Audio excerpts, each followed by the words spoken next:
Hello and welcome to the Federal's ICC World Cup 2023 podcast. I am Aprameya. It was a huge disappointment for Team India and its fans as Australia halted the 10-match winning run of Rohit Sharma's side to win their sixth World Cup title in the final in Ahmedabad on Sunday night, November 19th. India had remained undefeated throughout the tournament but could not clear the final hurdle. On a dry pitch in front of over 1 lakh spectators, India were restricted to 240 and Australia won by 6 wickets, riding on Travis Head's superb century.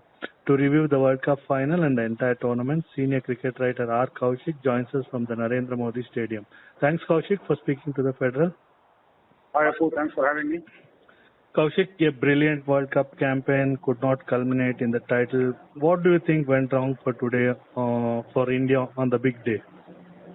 Well, if you had to put your finger on any one thing, Apu, it will have to be the batting. Admittedly, India got the worst of the conditions. It was not easy to bat in the first half, especially when the ball got a little bit softer and a little bit older. There was a bit of reverse swing as well. And therefore, Australia exploited those conditions really well. It was a good toss to win, but the outcome of the match did not hinge on the toss. Let us make it clear. India didn't bat as well as they should have, especially after the platform that had been given to them once again by Rohit. From 80 for 2 in 10 overs to be dismissed for 240 of the last ball of the innings. Just 4 fours in the last 40 overs. Not acceptable for a team that has set such high standards all throughout the tournament. So if you had to put your finger down on one thing that cost India the match today, it was the batting. Every time they looked like they were putting a partnership together, they kept losing wickets. And once they lost Kohli and Jadeja on the back of each other, then the goose was very much cooked because it was up to Rahul and Surya Kumar Yadav. How do they play from there? Do they play the 50 overs? Do they try and accelerate and then you lose another wicket and you expose the tail? It was a difficult sort of situation, a pickle that India got themselves into and they could not get out of it. And Kaushik, a lot of pre-match talk revolved around the pitch and the toss, and most of them said that it was like win toss, bat first. But was it a surprise decision by Pat Cummins, and obviously it was justified? I wouldn't call it a surprise decision. Yes, we were all a little bit taken by surprise, if that is the right word, when he opted to bowl first. But clearly, Rohit Sharma said that if he had won the toss, he would have batted first. Right. So there was a difference of thinking between the two of them there. I think Rohit's surmise was that his bowlers would exploit the conditions better under lights. And to be fair, they did start well with 3 wickets, even though they didn't bowl particularly well. They had 3 wickets to show at the beginning of the Australian chase. But I think Australia read the pitch beautifully. Maybe Rohit would have still fielded first, but he had to say that he would have batted first. You know, these are little mind games that captains like to play at the toss. It was tricky to bat in the first half of the match. It was not a tricky pitch. It was the same surface on which India played against Pakistan. It was not as dry as then. It was probably a little bit slower than that. And then it got a little bit more slow in the first half as the innings progressed and, like I said, as the ball got old.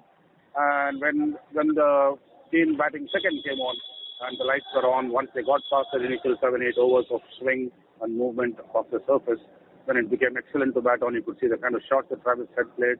It was a brilliant innings, no doubt about it, but the ball did come on better to the bat in the second half, and he made capital of that. And I want to ask you about Travis Head's that sensational catch could have been one of the turning points in the match because Rohit was playing so well. He caught Rohit to dismiss him in the 10th over. Yes, it was a magnificent catch, and like you said, it was one of those points on which the game, I wouldn't say turned, but it had a huge impact on how the rest of the game unfolded because Rohit was on fire once again. He had just hit a 6 and a 4 in the same over. He came down to Maxwell again, tried to go over the top. Skewed off the outside edge a little bit, but still it needed a great effort from Head. Ran about 20 yards back, looking at the ball over his shoulder, and then diving forward to take the catch. It's one of those catches that either happen or do not happen, and when they come off like they did today, they look spectacular, they look sensational, they look game-setting. It had a huge bearing on what happened, but not as much as Travis Head's innings with the bat did actually, Apu. If you recall at the start of the tournament, he was not available. He had a fractured left hand, and therefore he had to miss the first 5 games. Australia were patient. They were willing to wait for him because they know the value he brings to the side, not only with his batting but also with his off-spin and with his fielding. And on his comeback, he made 100. In the final today, he's made 100. He made 100 earlier this year against India in the final of the World Test Championship. Obviously a big match player. And today he showed that on the biggest of stages in front of one of the biggest crowds of his life that he had what it took, both skill-wise and temperament-wise, to deliver. And how can we forget Manas Labuschagn's 58 of 110 balls test match like innings when under pressure when in Australia were 3 for 47? Yes, and that's exactly the kind of situation that Labuschagne likes to bat in, because it allows him to bat at his own pace. He's not the kind of guy who will come in and go bang bang from the beginning. He likes to build an innings, and here there was no pressure of the scoreboard, because Head was batting superbly at the other end. He was scoring freely, hitting boundaries at will. So Labuschagne could bat at his own pace. He could work the gaps. And like I said, the situation was tailor-made for someone of his caliber. Australia would probably have been a little disappointed that Steve Smith did not go for the review when the ball appeared to be hitting him outside the off stump, and replays confirmed that it hit him outside off stump. So they were in a spot at 47 for 3. Another wicket then, and the floodgates might have opened. But Labuschagne read the situation perfectly, played in a way that comes naturally to him. And towards the end of his innings, he opened out. It was a big partnership. It was a huge partnership. And when you consider that it was under pressure in the final of a World Cup, then it becomes even more magnified. And talking about ICC finals, this is the second loss for India to Australia. Earlier this year, we have discussed as well World Test Championship. There too, Travis had made a magnificent century, and India lost the final. And India's wait for an ICC trophy continues more than 10 years now, since 2013. It does, it does. And we thought this was the best chance, because you had the trappings of a fantastic side. Everybody seemed to be in form. The bowling group was sensational. All the batsmen getting runs. Your Virat Kohli had 300, Rohit Sharma had 100, Shreyas Iyer had 200, KL Rahul had 100. So, and the scores that they put up in the last 3-4 matches, if you look at it, 400, 390, 350, 330. So, everything pointed towards an Indian victory, if you like, and the ending of the 10-year drought that you spoke about. But that is not how tournaments are decided, are they? Especially finals. It ultimately boils down to what you do on that day. And as Rahul Dravid said, there is no mental shortcoming within the side. It is just that the execution of the plans of the big game did not materialize. It is a cause for concern. A team that's ranked number 1 in the world in all 3 formats, struggling to win a global trophy for more than 10 years now. There is no quick fix. And unless you win one title, and I also suspect that if they win one title, then a few more titles will come quickly.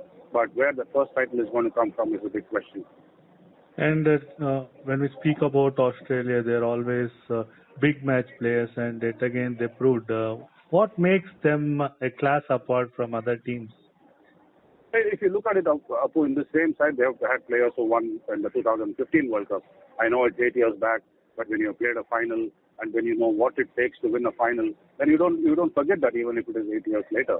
And Australia, if you look at it, Steve Smith, Pat Cummins, Mitchell Starc, Josh Hazlewood, David Warner, so many of the guys part of the side that won in 2015. They also won a World Test Championship in the interim. They won the World T20 in between. And there is a culture of not being satisfied easily. I'm not saying that Indian cricket is in the other direction and that we get satisfied very easily. Not at all. But when you have this culture of trophies as opposed to just a culture of success, and trophies breed trophies just like success breeds success. And then you have the experience of people who won trophies, and you have this hunger and this desire and this.